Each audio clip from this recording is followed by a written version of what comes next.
Hello YouTubers, Alaska Prepper here.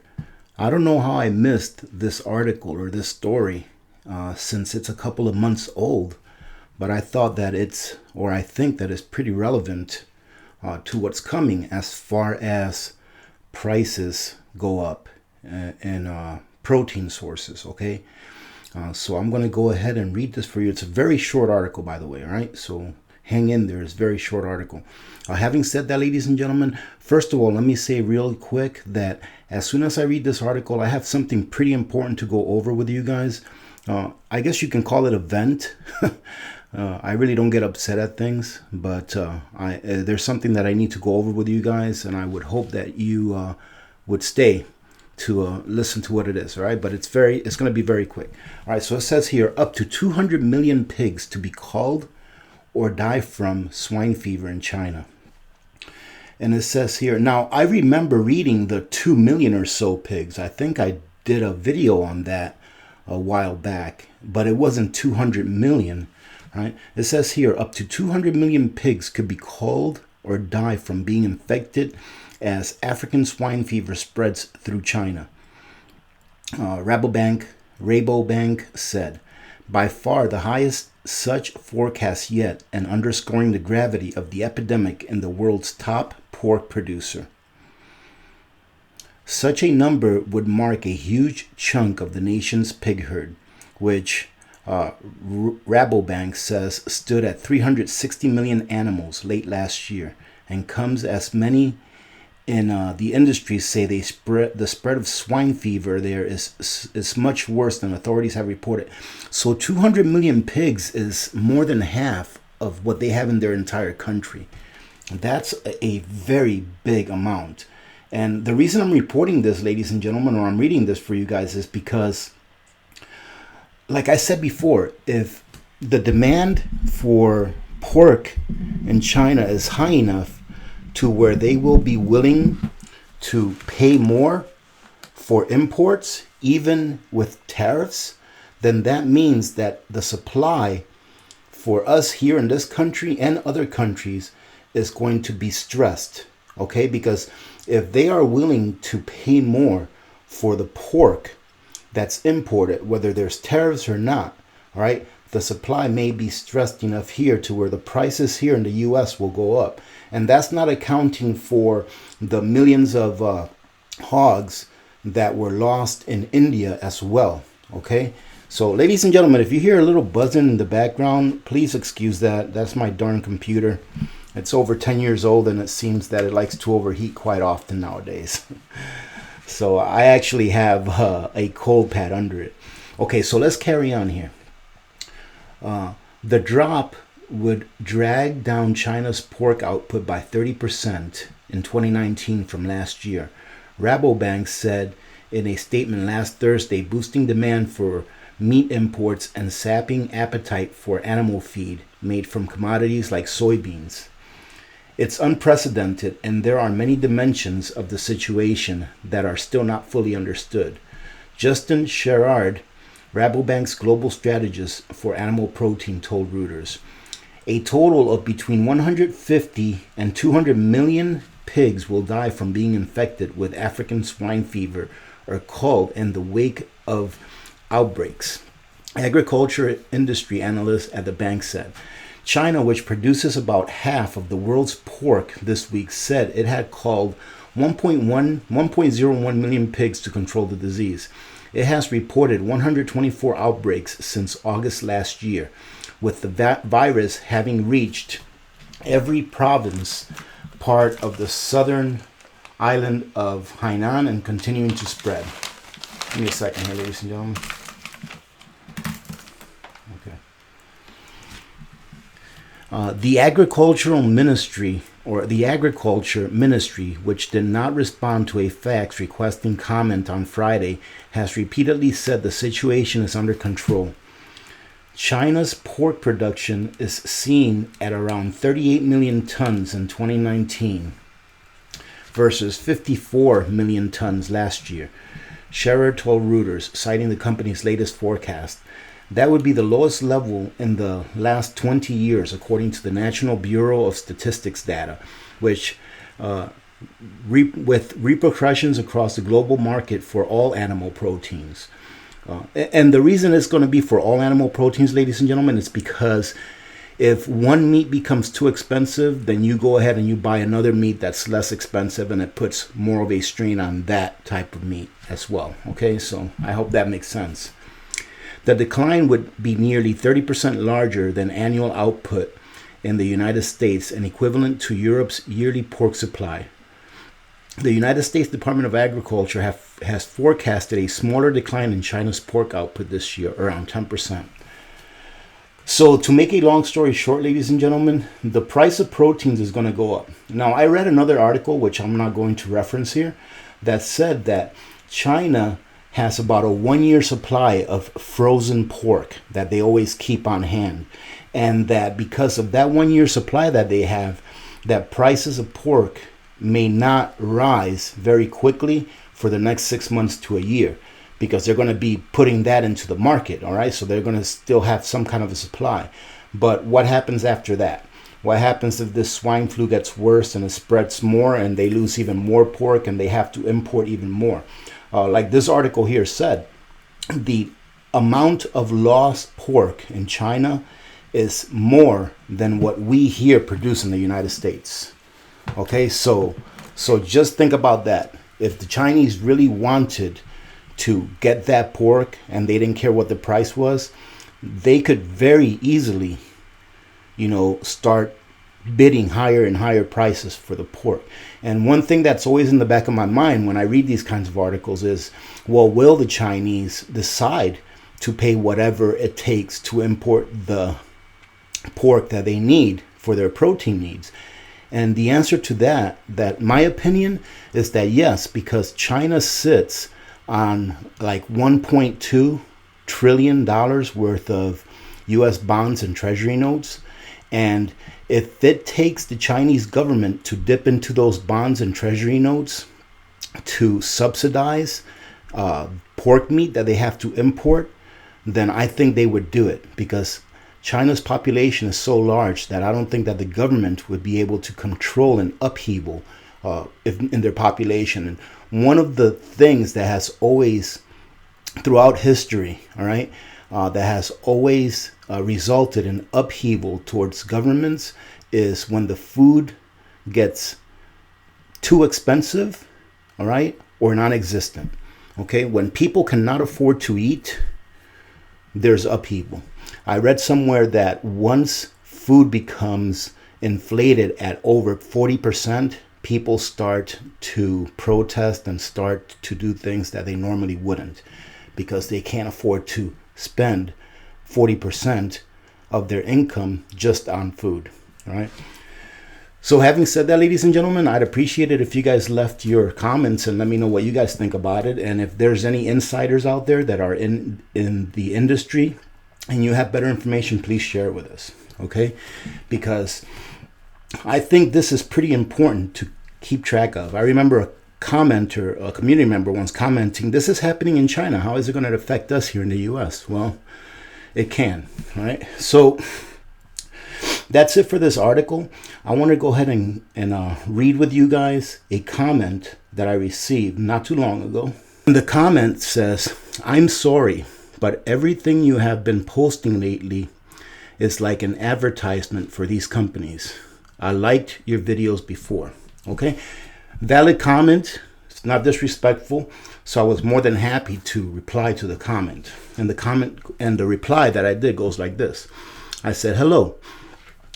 I'm not doing advertisement for the companies. As you can see, the items I am reviewing are items that I purchased, and I explicitly state when I receive something from a company at no cost, and I always give my unbiased opinion. I do post often and mention it on my videos when there are sales, because I want those that are in the market to purchase these items to be able to capitalize on the savings that the sales would offer them." And I go on to say, "Yes, I do provide a link to the sites, and yes, I do earn a commission on any purchases that are made through the link that I provide, but it is not required for anyone to use my link. All right, ladies and gentlemen, it's purely voluntary. I'm not there holding your finger, making you use my link. If you want to use it, you can. If you don't, then you don't. And I go on to say, I would rather you, and what I mean by you, I would mean by anyone, to get the benefit of the savings and not use my link than not to get the benefit of the savings. So in other words, if you're in the market to purchase whatever it is, all right, and there's a sale out there and I post that sale with my link, and you are in the market and you're like, oh wow, Oxen Farms is having 38% off on these items this weekend. You know what? I kind of wanted some of those, so let me go ahead and take advantage of that.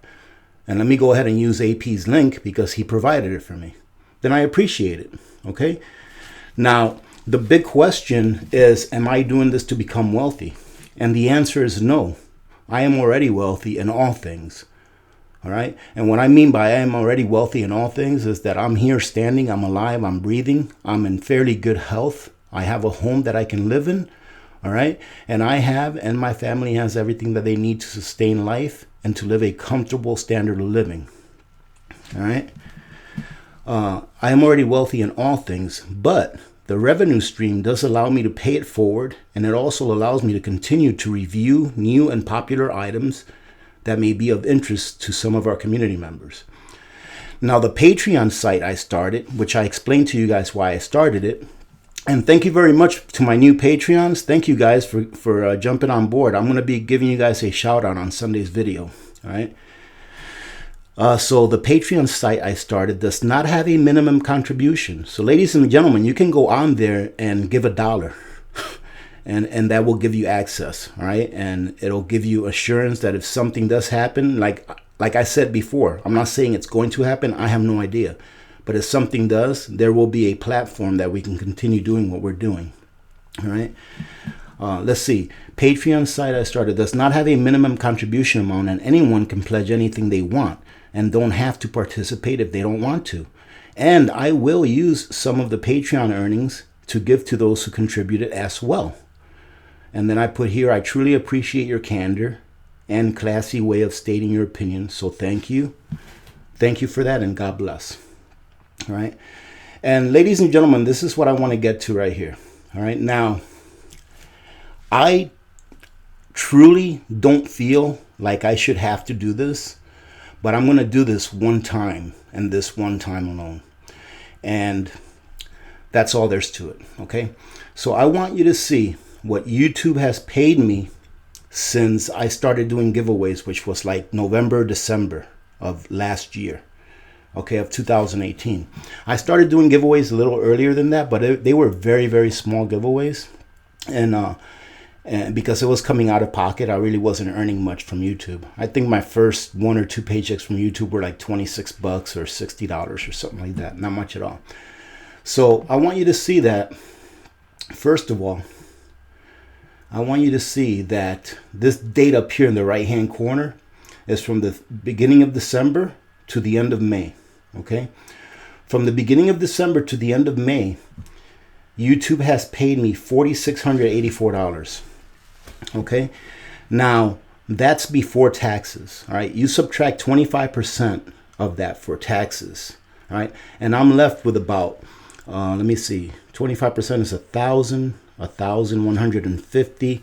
So I'm left with about $3,500. Okay, so here you go. For those of you that are curious, for those of you that want to see, I personally, all right, don't take any offense to this.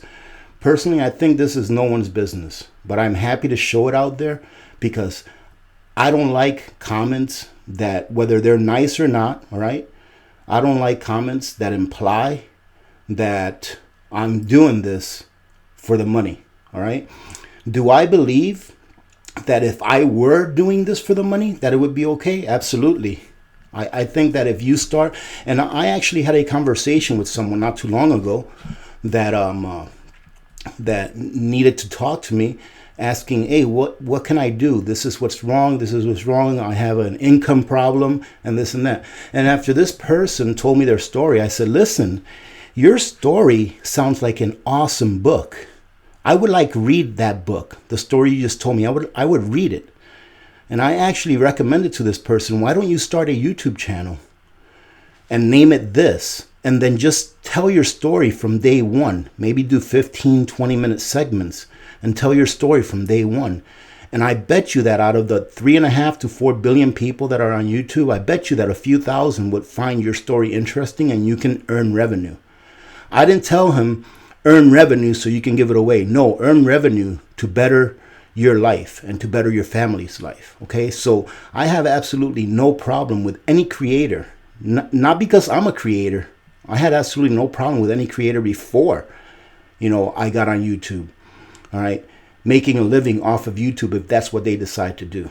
Because at the end of the day, it is you, the viewer, all right, that decides whether you want to click on that video or not. All right, so I just want to show you this is how much I made. Okay, and then I want to show you something else. I want to show you this. All right, since I started doing giveaways, all right, that $3,664, you have to subtract $1,500 from that. Remember the $1,500 that was donated to me from an anonymous person? All right, so subtract $1,500 from $3,664. That leaves $2,100. Okay, from that $2,100, subtract some expenses that I have. For example, I purchased some products specifically, all right, to help me edit, all right, specifically to do YouTube reviews, all right, like here's the volcano stove, $93, all right, but my biggest expense is a monthly expense of $70-something for my internet connection, which allows me to upload videos a lot easier, all right. So I have $2,100 left. Of that, take another $600 out. All right, I got $1,500 left. Since December of last year, I've kept about $1,500 of what YouTube has paid me, and I have given away about $2,100 of what YouTube has paid me. All right, so I don't want to hear that I'm doing this to become rich. And if I were doing this to become rich, if my aspirations were to get 10 million subscribers because I want to be YouTube rich and get a Lamborghini in Alaska with studded tires and get a license plate number that says YouTube rich, then there's absolutely nothing wrong with that. I encourage people to start their own YouTube channels so that they can spread their message, and if they can make some money off of it, that's perfectly fine. Okay? So if you want to start a YouTube channel because you want to make extra money, go and do it. Right? Go and do it. You don't have to give the money away. I like doing these giveaways because it inspires people to start prepping. It inspires people to pay it forward. All right? It inspires people to put out their message. All right? I want to show you something else real quick. All right? So on that comment, it said that my videos lately sound like they're advertisements. Well, here's my videos, ladies and gentlemen. First of all, this is the video that I put up early this morning, all right, Saturday. And as you can see, YouTube likes to demonetize videos now just because you want to teach people how to protect themselves and their families, all right? But that's okay, all right? And then this volcano stove video, all right, is a follow-up to the first video I did, all right? And do I promote this? Absolutely. I love that volcano stove. As a matter of fact, there's going to be a snippet of me using it for tomorrow's video. I know that we're going to do a review tomorrow, all right, of Essentials, all right, of the Essentials macaroni and cheese, all right, and then we're also going to try the chocolate milkshake on tomorrow's video, all right. So be there at 8 a.m. Alaska time for our premiere live chat, okay. And here's the video where I was showcasing the volcano stove. But like I said, ladies and gentlemen, I show you things, I showcase things that I would want to buy or that I buy.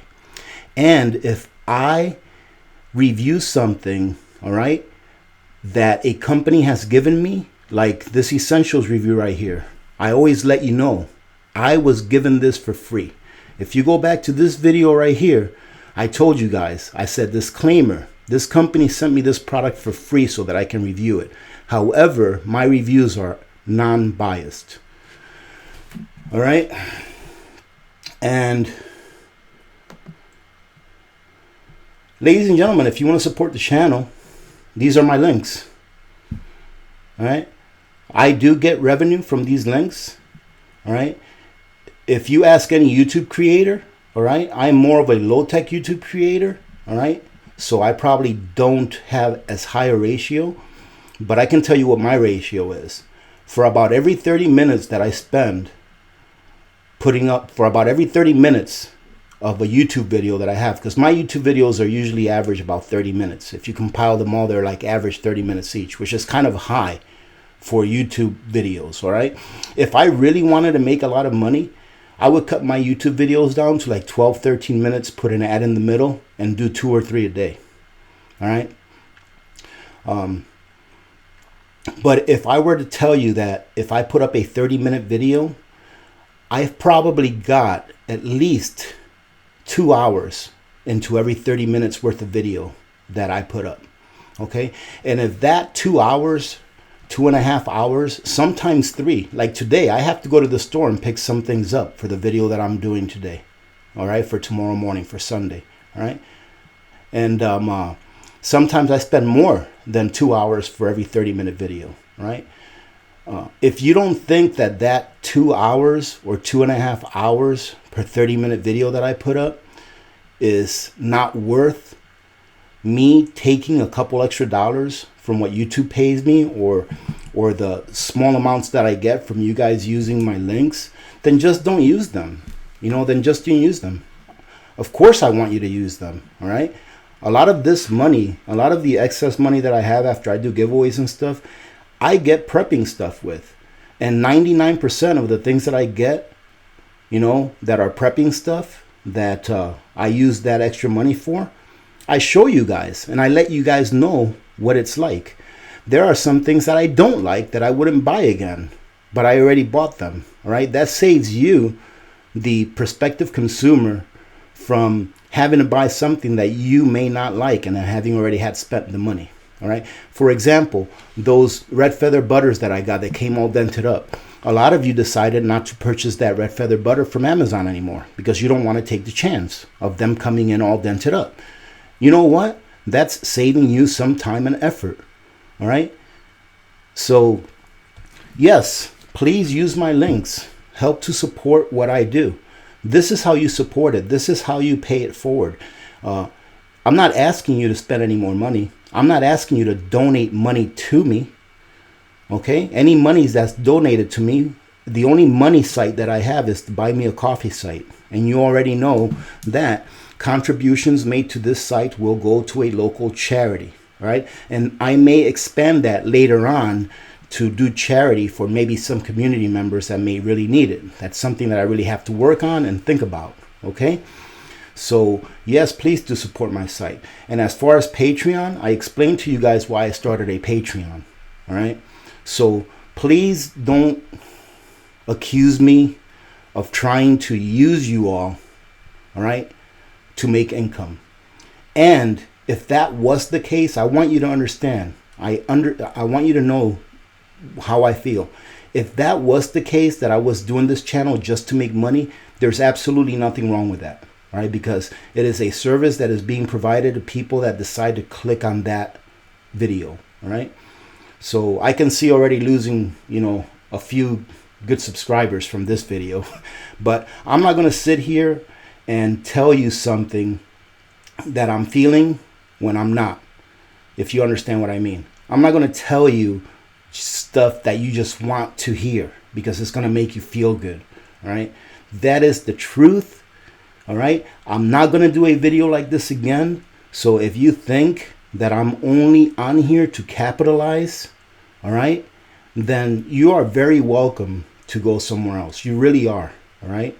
I love my community members. I truly do. You guys are what makes this channel. All right. But if you feel that I'm taking advantage of you, then you don't belong here. You need to go find somewhere else where you feel welcome and you feel like the person who is hosting that channel or platform is giving you what it is that you want for your time. Because what you're doing here is you are paying the channel with your time by watching it, by liking, by sharing, and yes, by using the links that I provide if you like to use them. And let me show you something real quick, ladies and gentlemen. I now have an Amazon storefront. All right, and I could not figure out how to do this, and finally I contacted Amazon and they walked me step by step. So this is the Alaska Prepper Amazon storefront. If you click on this, all right, this is what's going to happen. It's going to bring you, let's see, my computer's acting. You could, like, I have some flashlights here that I've used and had in the past and still have that I recommend. But this one, where it says all items that I own, if you click on this, it's going to show you all of the things that I either own or that I recommend. Like, I don't own any of these food savers, but I know that they're good food savers. All right. This is that knife that I showed you guys on my last video. All right. I own all of these stoves I own. All right. I own the Coleman. All right. I own this little stove. I own these flashlights. I did a review on these a really long time ago. All right. Mylar bags. So these are all of the things that I've either reviewed on the channel or things that I own that I recommend. All right. So if you guys want to support the channel, by all means, please come on over to my Amazon storefront and support the channel. It won't cost you anymore. All you have to do is just click on the link and you'll support the channel that way. All right. And like I said, the Patreon account, you don't have to go there if you don't want to. All right. And if you do, you can give whatever it is that you want to give on a monthly basis or however that works. I'm still not 100% versed on it. But I'm going to leave it at that, ladies and gentlemen. I hope that you enjoyed this video, and I hope that none of you were offended. All right. And if you were, I apologize. That was not my intent. All right. But I figured that I'd keep it honest and put it out there so that you can all hear it from the horse's mouth. All right. Having said that, ladies and gentlemen, thank you again. Remember, tomorrow, 8 a.m. Alaska time, we'll have our premiere live chat. Okay, so we'll see you there. Thank you very much for joining in today. Remember to like, share, subscribe if you're not subscribed. And if you want to support the channel, I just showed you how, in depth. All right, so remember to be good to each other. When good people do good things happen. Remember to reach one, teach one, and repeat. If we all did this, the world would be a better place, and you know that it will be a better place. Many blessings to all of you and your families. This is Alaska Prepper, and I'm out.